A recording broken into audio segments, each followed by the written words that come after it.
I'm Brad Bates, and I am running for mayor of Turlock. It is October 18th, and absentee ballots have just arrived in the mail, so people are beginning to vote.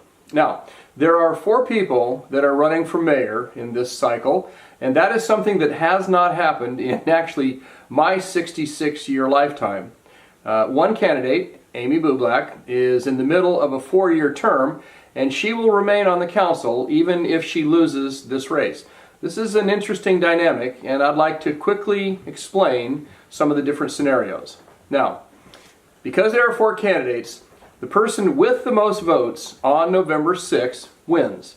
There is no runoff. It is very likely that the person who wins this election will not actually have a majority of the votes cast. Now, that hasn't happened for probably over 50 years, maybe longer. So let me be a little more specific.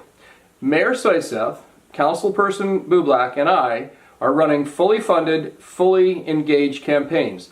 We will likely split a majority of the votes cast 3 ways. Now, Mr. Franco has not raised or spent any money or actively campaigned on a daily basis, but he will still get a small percentage of the vote, and with a 3-way split of the more engaged candidates, this could be significant in the final outcome. So, here is what is clear. From the polls and from our daily feedback, it has become apparent that over 2/3 of the likely voters are looking for a change of leadership that replaces Gary Soyseth as mayor.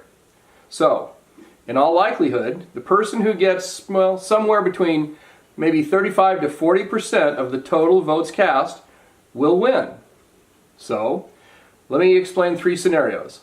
If Mayor Soyseth is the top vote getter, Amy will still be on the council. The drama and the dysfunction will continue, and I don't think anyone wants that. If I'm the top vote getter, again, Amy will still be on the council, but the mayor will be gone. If Amy is the top vote getter, she moves up to mayor, and her council seat then becomes vacant. And at that point, there would be a newly elected city council, but they would need a majority, or at least 3 of the 4 votes, to appoint someone to fill that council seat for the remaining 2 years. If those 4 can't agree, then an expensive special election would be needed to fill that seat for the remainder of the term. So that pretty much sums it up.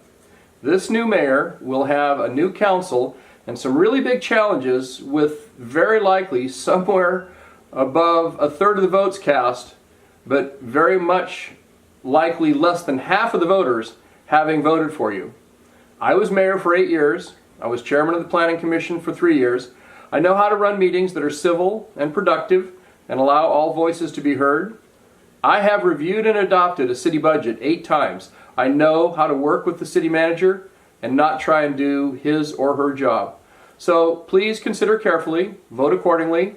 I'm Brad Bates. I would appreciate your vote either by mail or on November 6th. Thank you.